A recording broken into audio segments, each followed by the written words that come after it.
जैसा कि आपको पता है कि पिछले 2 वीडियोस हमने रशिया यूक्रेन क्राइसिस पर ही बनाया है। आज हम फिर से रशिया यूक्रेन क्राइसिस के पार्ट 3 के ऊपर वीडियो बनाने जा रहे हैं, क्योंकि वर्ल्ड में अभी यही टॉपिक सबसे ज्यादा चिंताजनक और सबसे ज्यादा हाईलाइटेड है। आज की वीडियो में हम ये जानेंगे कि ऑपरेशन गंगा क्या है और ऑपरेशन गंगा भारत के लिए कितना ज्यादा सक्सेसफुल रहा है। साथ ही साथ हम ये जानेंगे कि भारत इस मामले में रशिया के खिलाफ कब बोल सकता है और यूएनओ ने इस मामले में क्या किया है।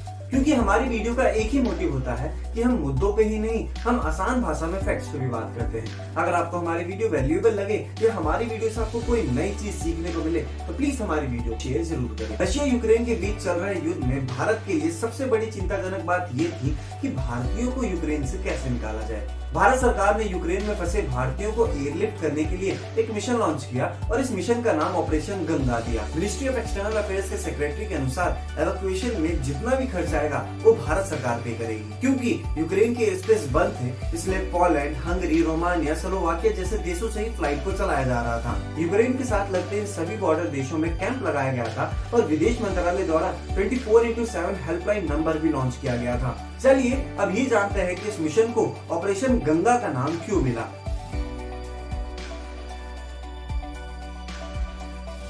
इसे ऑपरेशन गंगा का नाम इसलिए मिला क्योंकि माँ अपने बच्चों को कभी भी संकट में नहीं छोड़ती और भारत में गंगा को माँ का दर्जा मिला हुआ है। और ऑपरेशन गंगा का नाम देकर सरकार ये भी संदेशा देना चाहती है कि भारतीय कहीं भी फंसे हो, उनकी मातृभूमि उन्हें कभी भी अकेला नहीं छोड़ेगी। तो चलिए अब ये जानते हैं कि क्या ऑपरेशन गंगा भारत के लिए सक्सेसफुल रहा।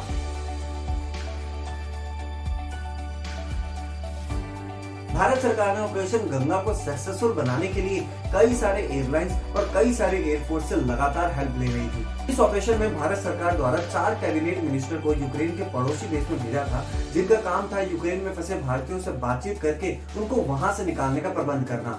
जिसके तहत ज्योतिराज सिंधिया को रोमानिया और मोल्डोवा भेजा गया था, किरण रिजिजू को स्लोवाकिया भेजा गया था और हरदीप सिंह पुरी को हंगरी और वीके सिंह को पोलैंड भेजा गया था। 6 मार्च तक 16,000 भारतीयों को वापस लाया गया है और रिपोर्ट्स के माने तो 10 मार्च को ऑपरेशन गंगा खत्म हो गया है और इसके तहत लगभग सभी भारतीय जो कि यूक्रेन में फंसे थे उन्हें भारत वापस ला दिया गया है। कई रिपोर्ट्स के अनुसार भारत ने ऑपरेशन गंगा के तहत अपने नेबर कंट्रीज नेपाल, पाकिस्तान, बांग्लादेश के स्टूडेंट्स को भी यूक्रेन से वापस निकाला है। इस मामले को लेकर यूएनजीए की भी इमरजेंसी मीटिंग बुलाई गई थी। पहले तो मैं आपको ये बता दूं कि यूएनजीए की फुल फॉर्म क्या है, यूनाइटेड नेशन जनरल असेंबली। इस मीटिंग में रशिया को बिना कोई शर्त अपने सैनिक को वापस बुलाने को कहा। यूएनजीए से कुछ दिन पहले ही यूएनएससी की मीटिंग हुई थी और इसमें रशिया ने अपनी वीटो पावर लगा के यूएनएससी के प्रस्ताव को विफल कर दिया था। यूएनजीए के प्रपोजल 377B को यूनाइटिंग फॉर पीस के लिए जाना जाता है। इस प्रपोजल में कहा गया है कि जब भी स्थायी सदस्यों की एकमत नहीं होती और सुरक्षा का खतरा ज्यादा बढ़ जाता है, तब यूएनजीए खुद इस मामले को अपने कंट्रोल में लेता है और एक मीटिंग कंडक्ट करवाता है।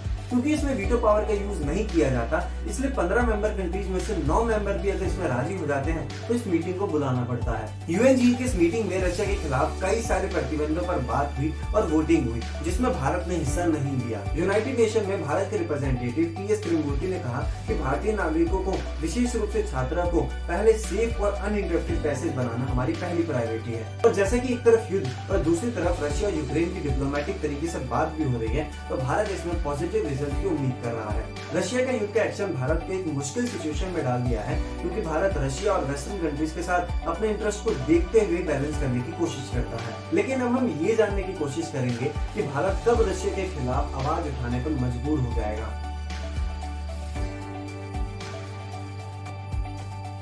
भारत ने अभी तक अपना यही रुख अपनाया है कि उसे इस मामले में पढ़ना ही नहीं है, क्योंकि भारत अपने संबंध रशिया के साथ अच्छा रखना चाहता है। लेकिन इसमें भी एक लाइन है जिसे रशिया ने क्रॉस किया तो भारत को मजबूरन अपनी आवाज उठानी ही पड़ेगी। ये सिर्फ मेरा मानना है। उम्मीद करते हैं कि भारत ने इस पे भी अपनी कोई ठोस प्लानिंग बना रखी होगी। इन सब के बाद हमें एक अच्छी चीज ये भी देखने को मिली कि इतनी मुश्किल सिचुएशन के बावजूद भी भारत ने ऑपरेशन गंगा के तहत अपने सभी भारतीय स्टूडेंट्स को, सभी भारतीय नागरिकों को वापस भारत लाया। हम उम्मीद करते हैं कि रशिया इस वॉर को जल्द से जल्द रोक देगा, क्योंकि इस वॉर से न सिर्फ यूक्रेन का नुकसान है, रशिया का भी उतना ही नुकसान है। रशिया के भी आम आदमी को उतनी ही मुश्किलों का सामना करना पड़ा है जितने की यूक्रेन को। अगर आपको हमारी वीडियो वैल्यूएबल लगे या हमारी वीडियो से आपको कोई नई चीज सीखने को मिले तो प्लीज हमारी video comment, like, share and subscribe जरूर करिए और बेल आइकन को जरूर प्रेस करिए। जय हिंद, जय भारत।